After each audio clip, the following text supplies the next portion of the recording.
سے پیار کرنے والے اس چینل کو سبسکرائب کریں۔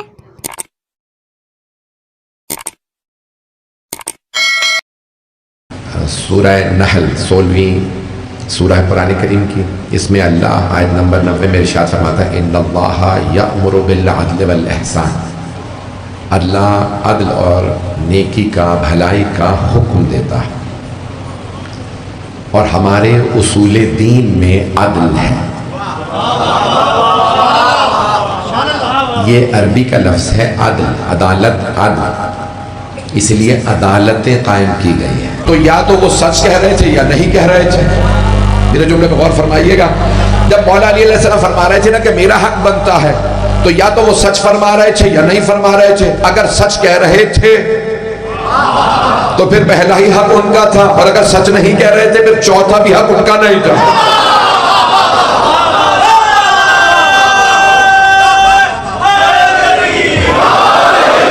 توجہ فرما رہے ہیں؟ عزیزان گرامی، میں جو عدالت کا موضوع لے کے چل رہا ہوں اسی کو جاری رکھوں گا۔ مجمع اگر سنتا رہے گا تب بھی، نہیں سنے گا تب بھی میں اسی کو جاری رکھوں گا۔ تو عدل، میرا موضوع ہے عدل۔ اللہ سبحانہ وتعالیٰ عادل ہے، ہمارے اصول دین میں عدل ہے۔ آئیے ذرا میں پیش کر رہا ہوں کہ ہمارا اختلاف کیا ہے باقی مسلمانوں سے۔ وہ کہتے ہیں کہ نہیں، جو اللہ کرے وہی عدل ہے، چاہے معاذ اللہ وہ ظلم کر دے، اگر اللہ ظلم کرے گا وہی عدل ہوگا۔ ہم یہ کہتے ہیں ممکن ہی نہیں ہے اللہ ظلم کرے۔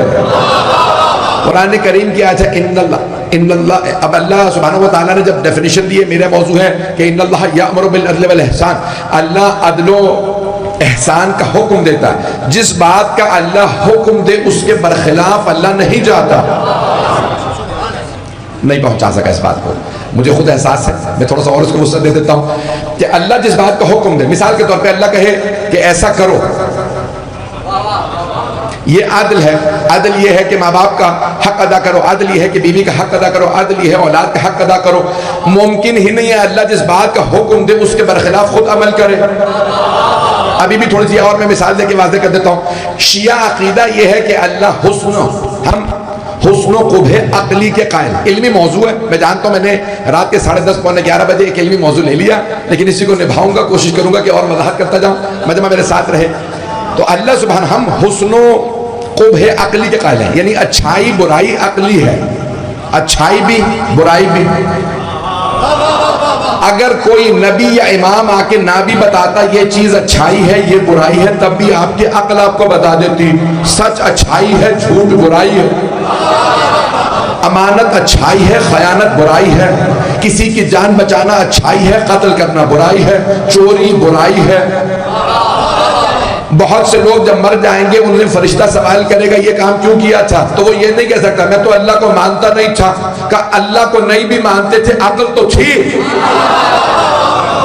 ابھی بھی سارا مجمع نہیں ہے، آئے میں اور زیادہ اس کو وسعت دے دیتا ہوں اور تھوڑا سا اس کو وضاحت کر دیتا ہوں۔ ہم حسن و قبح عقلی کے قائل ہیں، لازمی نہیں۔ دیکھیں کچھ چیزیں ایسی ہیں جو اچھائی اگر اللہ بتائے گا یہ اچھائی ہے تو پتہ چلے گا، کچھ برائیوں کو جب اللہ بتائے گا یہ برائی ہے تب پتہ چلے گا۔ چلیں میں تھوڑی سی مثالیں دے دیتا ہوں۔ شاید بہت سے لوگ بحث کریں شراب جب شریعت بتائے گی تو بری ہوگی۔ اللہ اکبر،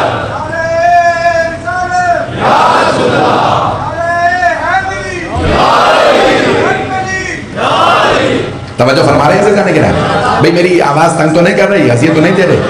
تو سارا مجمع میرے ساتھ تھوڑی سی توجہ دے لے گا۔ تو عزیزان گرامی، شیعہ عقیدہ یہ ہے کہ عقل ثابت کرتی ہے اچھائی اور برائی کو۔ اگر رسول خدا نے آ کے بتایا کہ مثال کے طور پہ یہ چیز برائی ہے، نماز اچھائی ہے، جھوٹ بول، چلے جھوٹ نہیں، جھوٹ تو اگر کوئی بھی نہ بتاتا تب بھی ثابت تھا برائی ہے۔ معاشرے کے افراد آپ کو جھوٹ بولنا سکھاتے ہیں، کوئی پیدائشی جھوٹا پیدا نہیں ہوتا۔ شاید کچھ لوگ پہنچ گئے ہیں۔ دیکھیں جب آپ پہلی مرتبہ بچے کو جھوٹ بولنا سکھاتے ہیں نا، کہہ دو میں گھر پہ نہیں ہوں، تو بچہ جا کے کہتا ہے میرے ابو کہہ رہے ہیں وہ گھر پہ نہیں ہے۔ کچھ لوگ پہنچ رہے ہیں۔ بہت سی چیزیں معاشرہ سکھاتا ہے، برائیاں معاشرہ سکھاتا ہے۔ آئیے ذرا ایک آیت پڑھ دیتا ہوں۔ کل مولود، یہ حدیث ہے، کل مولود یولد علی فطرت الاسلام، ہر پیدا ہونے والا بچہ فطرت اسلام پہ پیدا ہوتا ہے۔ وابوان یحودانہ او ینصرانہ او یجنسانہ، یہ ماں باپ ہیں جو بچے کو یہودی بنا دیتے ہیں یا نصرانی بنا دیتے ہیں یا مجوسی بنا دیتے ہیں۔ ہر بچہ فطرت اسلام پہ پیدا ہوتا، ہر بچہ فطرت اسلام پہ پیدا ہوتا۔ اب پتہ چلا پالنے والی گود کا بڑا اثر ہوتا ہے، پالنے والی گود کا بڑا اثر ہوتا ہے۔ یہ گود کبھی یہودی بنا دیتی ہے، کبھی نصرانی بنا دیتی ہے، کبھی مجوسی بنا دیتی ہے۔ گود کا بڑا اثر ہوتا ہے، پالنے والی گود کا بڑا اثر ہوتا ہے۔ اور اگر کسی گود میں پلنے والے محمد بنے، علی بنے، عقیل بنے، جعفر طیار بنے تو مانو نہ گود اچھی تھی۔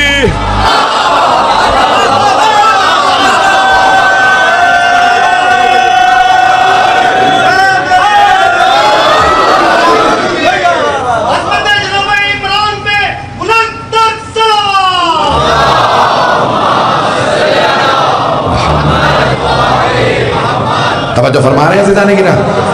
عزیزان گرامی عدالت میں ابھی دوبارہ پیش کر رہا ہوں کہ حسنوں کو بھی عقلیان کے شیعہ قائل ہیں۔ امام صادق علیہ السلام نے فرمایا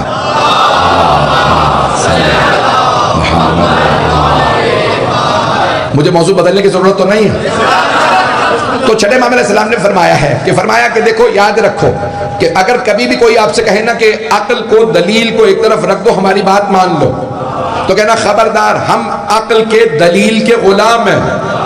توجہ، ہم دلیل کے غلام ہیں۔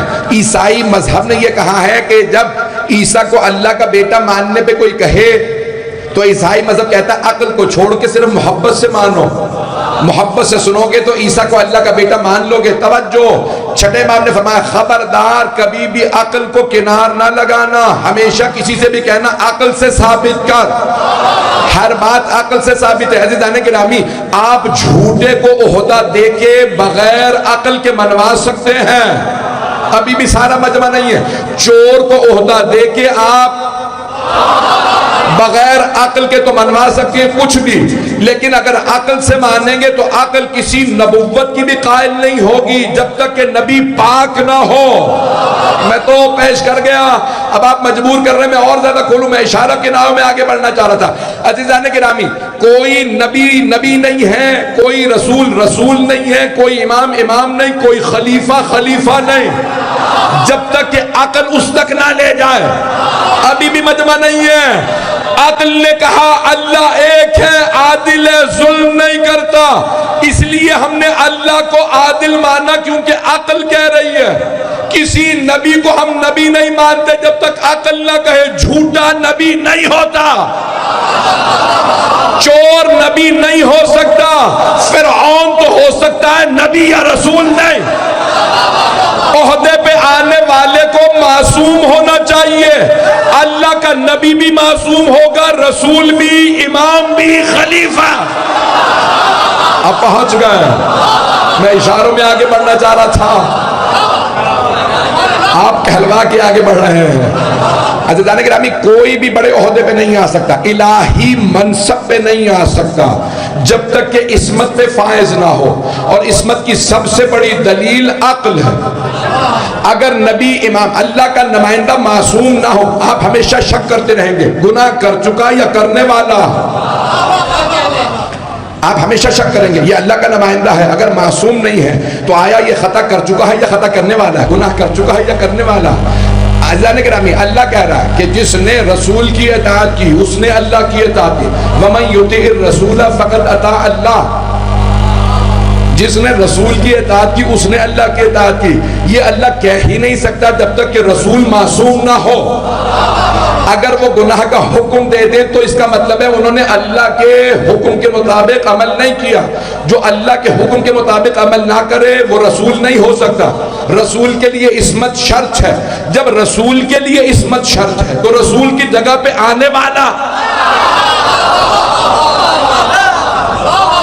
عدل الہی کے خلاف ہے کہ اللہ جسے رسول بنا رہا ہے اس کی جگہ پہ ایسے کو لے آئے۔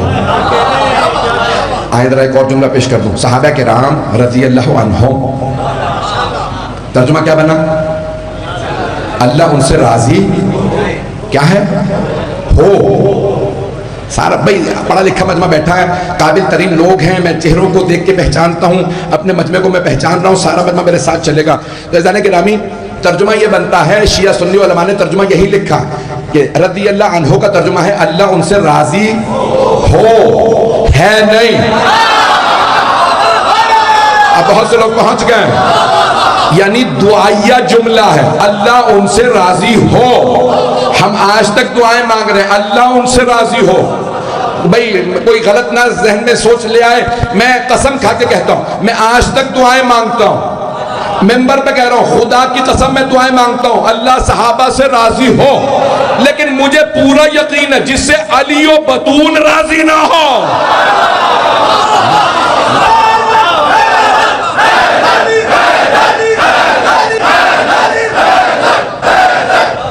توجہ فرما رہے ہیں؟ اب متصل ہو گئے ہیں تو جانے کے نام ہے، چلتے رہیں کہ کچھ دیر اور میرے ساتھ. تو دیکھیں عدل الہی کا تقاضا یہ ہے کہ اللہ جسے منصب دے اس میں کچھ شرائط ہونی چاہیے. پاکستان میں اسی سال الیکشن ہوا ہے، بڑے بڑے یہاں پہ اہم شخصیات بیٹھی ہیں، میں کوئی ایسی اختلافی بات نہیں کروں گا کہ ان کے لیے بعد میں مسائل بن جائے، لیکن پاکستان میں الیکشن ہوا اسی سال ہوا ہے نا، تو اس میں بڑی بحثیں چلیں کہ بھئی الیکشن میں کون کھڑا ہو. الیکشن کمیشنر خود ہی موجود ہے، بہت معذرت کے ساتھ میرے بھائی ندیم حیدر صاحب سے نبی حیدر صاحب موجود ہے، میں نے بھی دیکھا ان کو، پہلے بھی دیکھ لیا تھا، سلام انہوں نے کیا. تو اذان گرامی بہت بحثیں چلی ہیں، مجمع ہے نا میرے ساتھ. اذان گرامی پاکستان میں بڑی بحثیں ہوئیں کہ کون الیکشن میں کھڑا ہو سکتا ہے.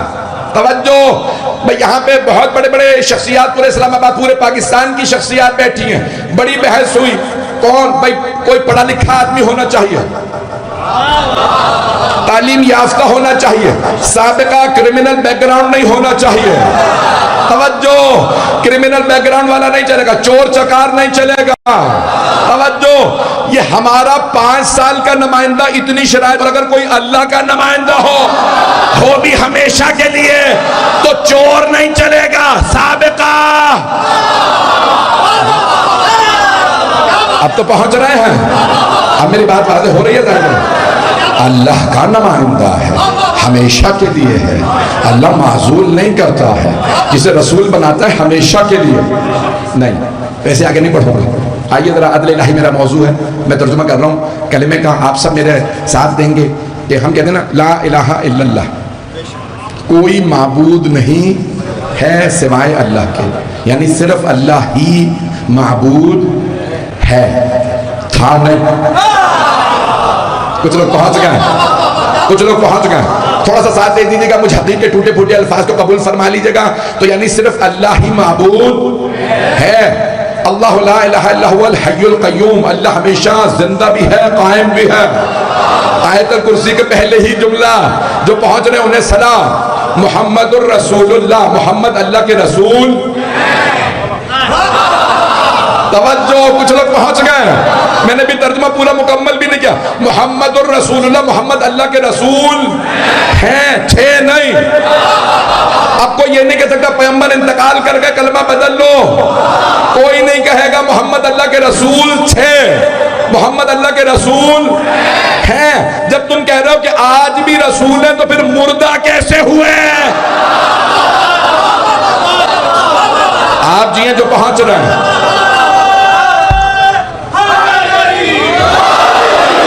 بھائی توجہ فرما رہے ہیں سب لوگ؟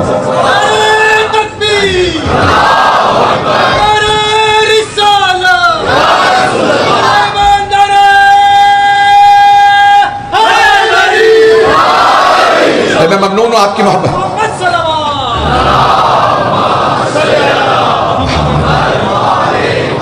توجہ فرما رہے ہیں تمام. محمد الرسول اللہ، محمد اللہ کے رسول ہیں، ابھی بھی ہیں.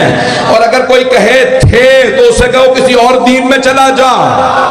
پیغمبر آج بھی اللہ کے رسول ہیں. ہر اذان میں مؤذن کہتا ہے اشہد ان محمد الرسول اللہ، میں گواہی دیتا ہوں محمد اللہ کے رسول. توجہ سارے مجمع سے ہاتھ جوڑ کے درخواست ہے، اشہد ان محمد رسول اللہ، میں گواہی دیتا ہوں محمد اللہ کے رسول ہیں. توجہ ہر مؤذن گواہی دیتا ہے. یہاں پہ میں دیکھ رہا ہوں ایسے جج بھی موجود ہیں. توجہ اگر کوئی جج کے سامنے جا کے کہے گواہی دینے آیا ہوں، جج پوچھے دیکھا ہے تم نے؟ دیکھا کچھ نہیں، میں گواہی دینے آیا ہوں. جج صاحب کہیں گے اسے باہر نکالو. جب دیکھا ہی نہیں تو گواہی کیسے دے گا؟ ہر مسلمان گواہی دے رہا ہے محمد اللہ کے رسول ہیں، یا اذان بدل لو تشہد میں پڑھتے ہو، ابھی بھی سارا مجمع نہیں ہے.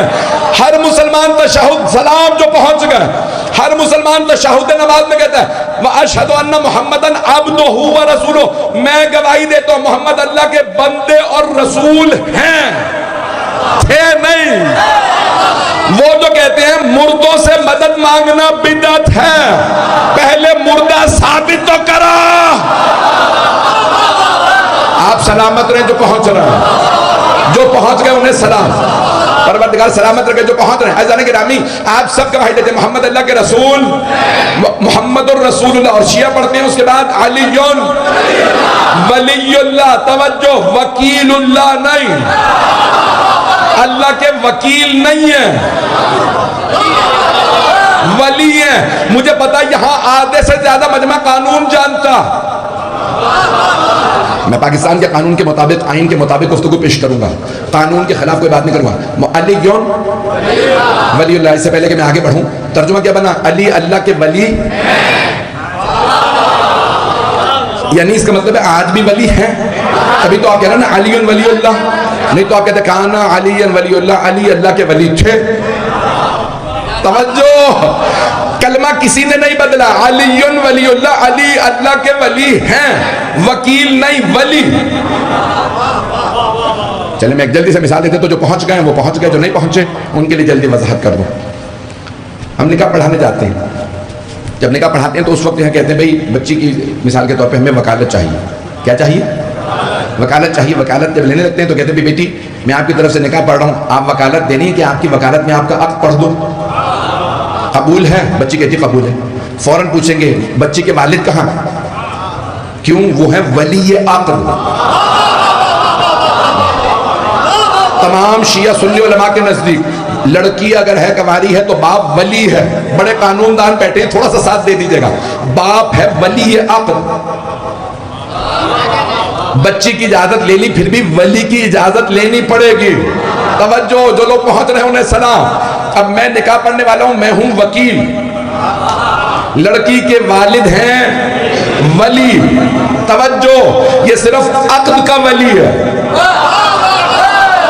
مثال کے طور پہ میں نے کہا نہیں بھی میں اس حق مہر پہ نکاح نہیں پڑھوں گا، تو وہ کہیں گے مولانا صاحب ہم کسی اور مولانا کو بلا لیتے ہیں، اتنا ہی حق مہر رہے گا. توجہ، وکیل بدلا جا سکتا. کچھ لوگ پہنچ گئے، سارا مجمع نہیں ہے. وکیل بدلا جا سکتا ہے، ولی نہیں. اللہ نے جسے صرف عقد کا ولی بنایا وہ بھی نہیں بدلا جا سکتا. میں ایک اور مثال دے دوں، جنازہ پڑھانے کا، کبھی مجھے وکالت دیجئے میں جنازہ پڑھا دوں. اگر مرد ہے تو کہیں گے بڑا بیٹا ولی میت ہے، ولی میت ہے. جنازے کا ولی کون ہے؟ بڑا بیٹا. اور اگر جوان تھا تو باپ. توجہ، خاتون ہے تو شوہر.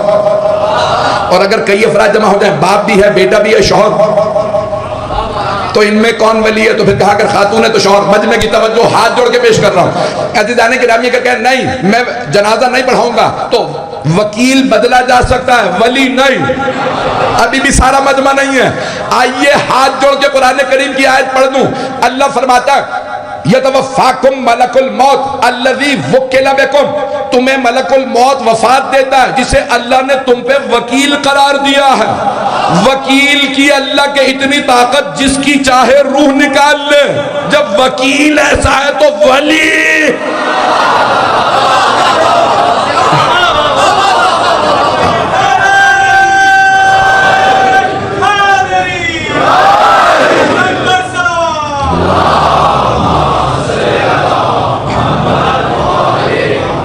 موضوع جاری رکھوں یا نہیں؟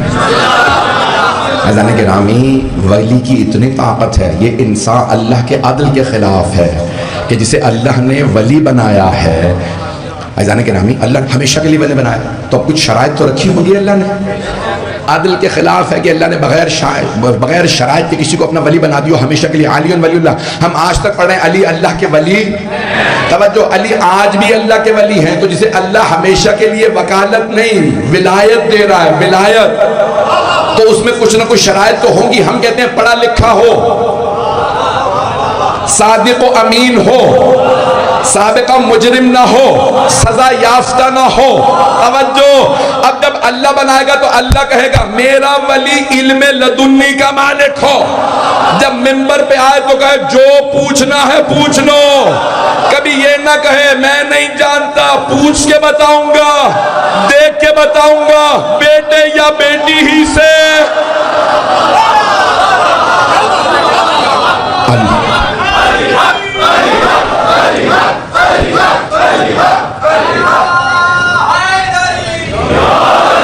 توجہ فرما رہے ہیں عزیزان کرام، عدل الہی کا تقاضا یہ ہے کہ اللہ جسے بھی ولی بنائے اس میں شرائط پوری ہوں۔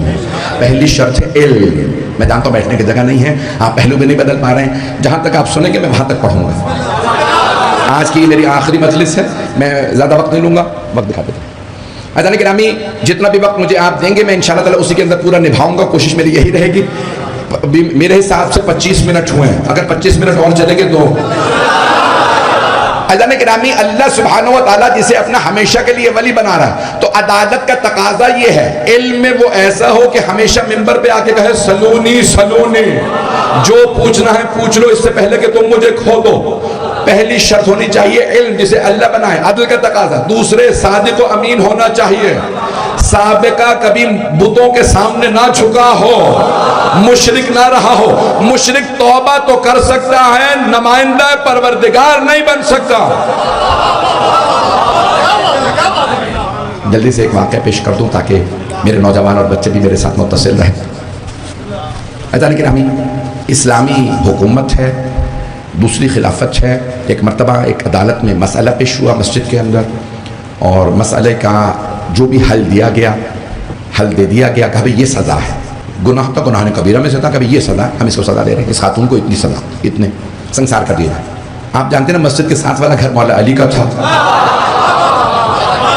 مولا کے کانوں میں آواز گئی کہ کسی خاتون کو سنسار کیا جانے والا، مولا فوراً مسجد میں آئے، کہا یہ سزا درست نہیں ہے، اور ابھی جو ہے وہ 2 برس جو ہے اس خاتون کو مہلت دی جائے گی، پہلے یہ اپنی ولادت اس کی ہاں ہو جائے اور اس کے بعد 2 سال یہ اپنے بچے کو دودھ پلائے۔ کہ لیکن یا علی اس نے یہ گناہ کیا، سزا یہ ہے۔ کہ لیکن تم نے قرآن کریم نہیں پڑھا؟ قرآن میں لکھا حمل و فصال ثلاثین، اب اللہ نے قرآن میں بتایا کہ وہ حمل اور اس کا جو فصال ہے اس کے بعد جو دودھ پلائی ہے وہ 30 مہینے، تو کم از کم یہ مسئلہ ایسے ہی کیا جائے گا۔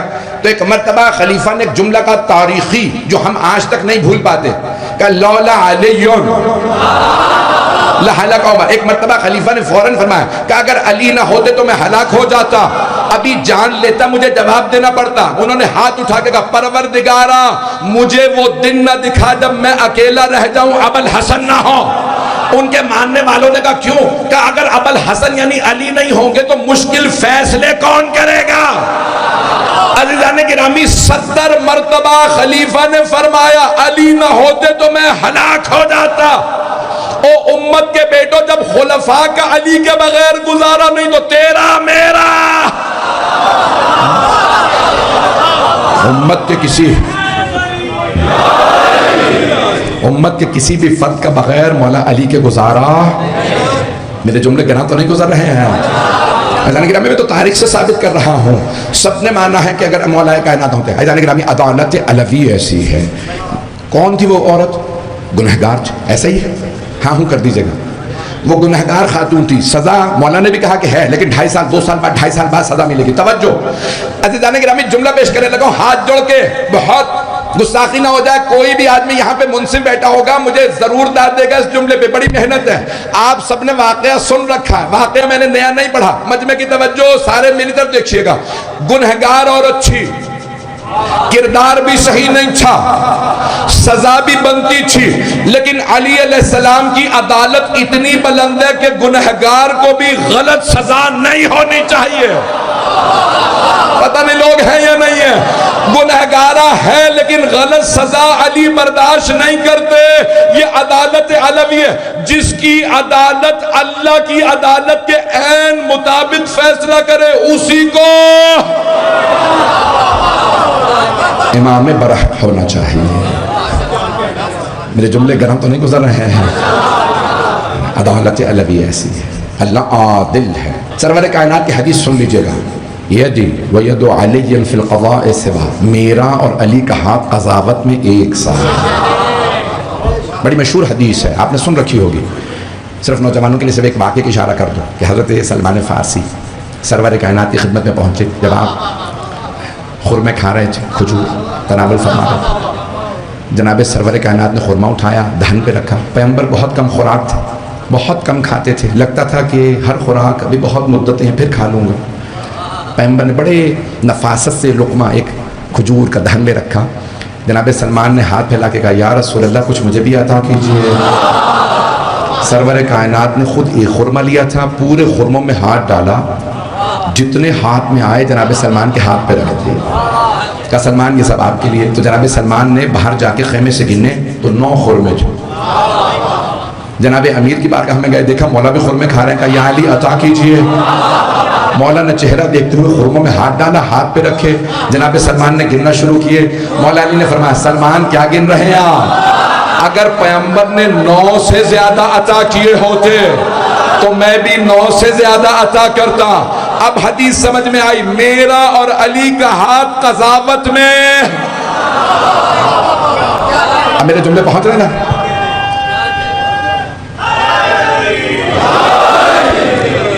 حضرات گرامی یہ عدالت الہی ہے۔ میں عدالت سے جناب مولا کائنات کو پیش کروں کہ عدل الہی یہ ہے کہ جس کے عدالت ایسی ہو۔ میں ایک حدیث پیش کر رہا ہوں، شاید آپ نے سنی، نہج البلاغہ میں ہے۔ آج میں جانتا ہوں، مجھے بتایا گیا کہ آپ بہت دیر سے بیٹھے، میں بھی وقت پہ پہنچ چکا ہوں، جو وقت لوں گا انشاءاللہ۔ مولا امیر کی حدیث ہے، مولا فرماتے ہیں کہ میرے دامن پہ کوئی نا انصافی کا اتنا سا دھبا نہیں دکھا سکتا کہ ایک چونٹی جو گندم کے چھلکے کو منہ میں لیتی ہے، پورا گندم کا دانہ نہیں اٹھا سکتی، گندم کے دانے کا چھلکا منہ میں لیتی ہے۔ مولا فرماتے ہیں کہ اگر وہ گندم اس میں سے کھا لے، آٹا کھا لے اور گندم کا چھلکا پھینکنا چاہے منہ سے، کہ میرے دامن پہ اتنا بھی کوئی دھبا نہیں دکھا سکتا کہ اس سے پہلے کہ وہ چونٹی اس چھلکے کو تھوکے علی منہ سے نکال لے۔ پتہ نہیں میرا جملہ واضح ہوا ہے یا نہیں ہوا۔ مولا فرماتے ہیں کہ اس کے منہ سے نکالنے سے پہلے میں اس کے منہ سے نہیں کھینچوں گا۔ کیا اتنی عدالت اس زمانے کے لوگوں کو برداشت ہو رہی تھی؟ میں بھی سخت جملے پڑھنے والا ہوں، ابھی آپ رک گئے ہیں، سخت جملے سن لیجیے گا۔ مینیفیسٹو کہا جاتا ہے، منشور، اردو میں منشوری کہتے ہیں کہ الیکشن والے اپنا پیش کرتے ہیں منشور، میں کیسی حکومت چلاؤں گا، میں اگر آپ کا نمائندہ بنا تو میں کیا کروں گا۔ اب میں کیونکہ اسلام آباد میں بیٹھا ہوں تو بڑے محتاط انداز سے کہوں گا کہ منشور کیا ہوتا ہے۔ بہرحال میں نہیں کہنا چاہتا جو بہت سے لوگ کہتے ہیں جھوٹ کا پلندہ ہوتا ہے، میں کچھ نہیں کہوں گا ایسا۔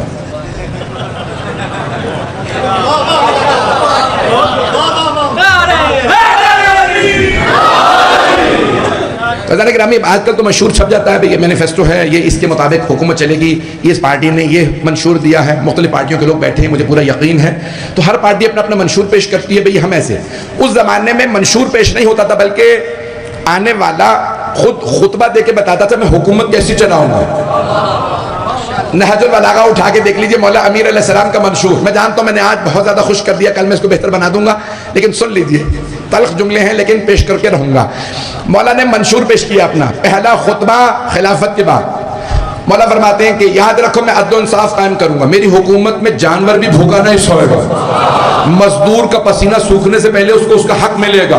توجہ، ابھی تک تو جملے اچھے ہیں۔ مولا فرماتے ہیں اگر تم میں سے کسی کے باپ نے بیت المال سے پیسہ لیا، بیت المال تو سمجھتے ہیں، ٹریجری، حکومت کی، یعنی حکومت کے پیسے۔ توجہ بھئی، اسلام آباد میں بولنا بڑا مشکل ہے۔ مولا فرما رہے ہیں اگر تم میں سے کسی کے باپ نے حکومت کے پیسوں سے تمہاری ماں کا حق مہر بھی ادا کیا ہے تو میں واپس لے لوں گا۔ مجھے پتا ہے داد نہیں ملے گی، اسلام آباد ہے۔ مولا نے فرمایا کہ اگر تم میں سے کسی کے باپ نے حق مہر بھی ادا کیا بیت المال کے پیسوں سے، واپس لوں گا۔ سارے کے سارے صحابہ تابعین کا مجمع تھا، مسجد نبوی سے باہر آئے، ایک صاحب نے دوسرے سے پوچھا تمہارے خیال میں علی یہ سب کچھ کریں گے؟ توجہ، میں نے کہا میں پڑھ کے رہوں گا۔ تو ایک صاحب نے دوسرے سے پوچھا، ایک صحابی نے دوسرے صحابی سے، تمہارے خیال میں مولا علی یہ سب کریں گے؟ کہ نہیں، لگتا ہے سیاسی تقریر ہے۔ انہیں اوروں کی عادت پڑ چکی تھی، انہیں پتہ نہیں تھا یہ علی ہے۔ جب مولا نے عمل درآمد شروع کیا، بڑے بڑے مخالف کیمپ میں چلے گا کہ مجھ سے بھی پیسے واپس مانگ لیے ہیں، پتہ نہیں لوگ ہیں یا نہیں، میں نے تو نام بھی نہیں لیا، کیوں پریشان ہو رہا ہے؟ جب مولا نے عدل کو رائج کرنا شروع کیا کہ واپس کرو، اب سب کو پریشانی تھی، علی تو سارا حساب کتاب مانگ رہے ہیں، سیاسی تقریریں اور ہوتی ہیں، عدالت اور ہوتی ہے۔ میرے جملے پہنچ رہے ہیں؟ عدالت علوی اور ہے۔ یعنی گرامی یہ جو کہا جاتا ہے کہ بارہویں امام علیہ السلام جب ظہور فرمائیں گے تو شیر اور بکری ایک گھاٹ پہ پانی پئیں گے، میرا سوال کیا فطرت بدل جائے؟ نہیں، ایسا نہیں ہے کہ شیر گھاس کھانے لگے گا، شیر کھائے گا گوشت ہی، لیکن یہ محاورتاً کہا جاتا ہے کہ شیر کو اس کا حق مل چکا ہوگا، وہ بکری پہ تجاوز نہیں کرے گا۔ اب میرا جملہ پہنچا؟ کوئی کسی پہ تجاوز نہیں کرے گا، اسے حق مل رہا ہوگا، اتنی عدالت رائج ہوگی۔ بارہویں امام اعلان کریں گے میں محمد مصطفیٰ کا بیٹا ہوں، میں علی مرتضیٰ کا بیٹا ہوں، میں حسن مجتبیٰ کا بیٹا، میں حسین شہید کربلا کا بیٹا، وہ جو ان کی عدالت تھی وہ میری عدالت ہے۔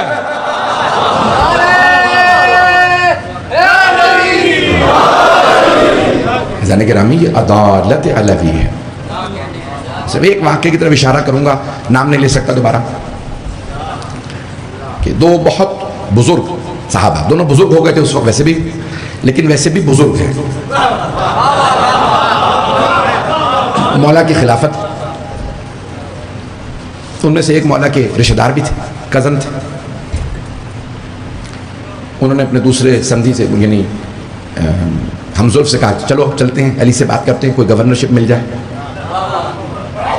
ان میں سے ایک اچھی طرح سے پہچانتے تھے، انہوں نے کہا فائدہ نہیں ہے، ہم دونوں، ہمیں اپنا تو پتہ ہی ہے نا،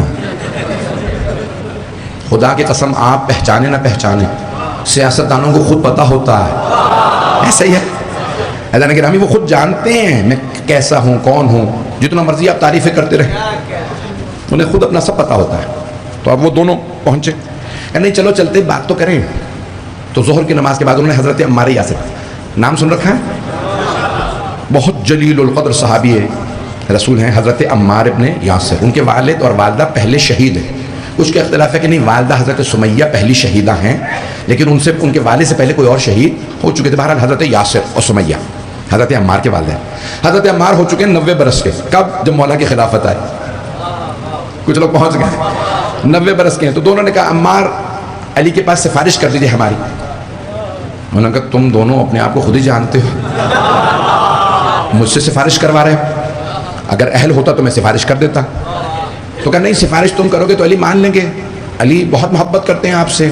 کہا محبت کرتے ہیں، پرسنل اسسٹنٹ کہتے ہیں نا، یہ آپ کی اسلام آباد کی زبان میں۔ تو حضرت عمار یاسر مولا کے پی اے تھے، پتہ نہیں لوگ ہیں یا نہیں ہیں، تو قلم ان کے پاس ہوتا تھا، عمار فلاں کو خط دے دیجئے، فلاں کو میں نے اپوائنٹ کر دیا، اس کو میں نے معزول کر دیا، وہ قاضی ہٹا دیا، اس جج کو کہہ دو کہ اس کی اوقات نہیں ہے، علی کی حکومت میں عدالت میں رہے، میں نے تو نام بھی نہیں لیے ہیں۔ تو مولا نے کہا یہ گورنر ہے، یہ نہیں ہے۔ جناب عمار سب کو خط دیتے تھے، اتنے میں دونوں نے کہا بھئی اے عمار ذرا علی کے پاس سفارش کر دیجئے۔ انہوں نے کہا سفارش نہیں کروں گا، نہ اہل کی سفارش نہیں کرتا۔ کہ پھر تم کیا کر سکتے ہو، کوئی فیور تو کرو۔ کہا بھئی کھانے پہ علی کے بٹھا دوں گا، ظہر کے بعد مولا کا دسترخوان لگے گا وہاں پہ آ جانا۔ دونوں نے کہا ٹھیک ہے، ہمیں دسترخوان تک پہنچا دو، واقعہ پڑھوں یا رہنے دو؟ تو ایک مطلب دونوں نے کہا بھئی ہمیں علی کے دسترخوان تک لے جائیے۔ کہا ٹھیک ہے۔ کہا یا علی آپ کے دسترخوان پہ 2 افراد آئے، توجہ، اوروں کے دسترخوان نہیں، علی کا دسترخوان تھا۔ اب حکومت مل چکی تھی، دونوں جب بیٹھے ان میں سے ایک نے دوسرے کو کوہنی ماری، کہا چلو۔ کہا کیوں، ابھی تو بات ہی نہیں کی۔ کہا جو خلافت کے بعد بھی خشک روٹی کھا رہا ہو، اب پہنچ گئے، جو حکومت حاکم وقت ہو اور جو کی روٹی کھا رہا ہو وہ ہمیں، کہا نہیں بات کی بغیر نہیں جائیں گے۔ کہا شاید ابھی کچھ اور آئے۔ دونوں نے روٹی دیکھی، روٹی نہیں کھائے، کہا خشک روٹی حلق سے نہیں اتر رہی ہے۔ اتنے میں مولا نے اسی خشک روٹی کو اپنے گھٹنے پہ مار کے توڑا، زبان پہ رکھی، توجہ۔ ان میں سے ایک نے کہا کہ یا علی ہمیں آپ سے خصوصی بات کرنی تھی۔ مولا نے فرمایا ذاتی بات ہے، پرسنل ہے یا حکومت کا معاملہ؟ نہیں، یہ سارا مجمع۔ یا علی مولا ہمیں آپ سے گفتگو کرنی ہے۔ مولا نے کہا ذاتی گفتگو ہے یا حکومت کے معاملہ؟ کہ یعنی کیا فرق پڑتا ہے؟ کہ نہیں فرق پڑتا ہے. یہ جو چراغ جل رہا ہے نا یہ حکومت کے پیسوں کا ہے. اگر حکومت کے معاملات ہے تو چراغ جلتا رہے گا. ذاتی معاملات ہے تو ایک اور چراغ بھی ہے, وہ میرے ذاتی پیسوں کا. عدالت علوی سے کوئی نہیں مقابلہ کر سکتا. میری بات پہنچ رہی ہے؟ اب ان دونوں کو یقین ہو گیا یہ دال گلنے والی نہیں. مولا نے کہا کہ اگر ذاتی گفتگو نہیں حکومت کا معاملہ ہے. کہ یعنی ہم نے سنا کہ آپ نے کوفہ اور بصرہ کا کوئی گورنر اپوائنٹ نہیں کیا. مولا نے کہا صحیح سنا, ابھی تک نہ میں نے کوفے کا گورنر بنایا نہ بصرہ کا. تو کہا ہم دونوں خدمت کے لیے حاضر ہیں. یعنی ڈھکے چھپے الفاظ میں انہوں نے کہہ دیا کہ ہمیں گورنر بنا دیجیے, اسے اور مجھے, ایک کو کوفے کا دوسرے کو بصرہ. مولا نے کہا اگر تم دونوں کی خدمت چاہیے ہوگی تو میں خود بلا کے بتا دوں. ابھی آپ دونوں کے لیے کوئی ہوتا نہیں جا سکتے. تو کیا ہوا پھر؟ انہوں نے فوراً مخالف کیمپ جوائن کر لیا. پتہ چلا کہ یہ عہدے نہ ملنے پہ کیمپ بدل لینا کوئی نئی سیاست نہیں ہے. اللہ گرامی یہ جناب مولا کائنات کی, میں نے کہا نا اللہ عادل ہے, وہ عادل نبی چنتا ہے, عادل امام. مولا کائنات کی عدالت کے مقابلے میں کوئی نہیں آ سکتا. سرور کائنات نے کہا نا میرا بھائی علی, ان کی عدالت ایسی ہے.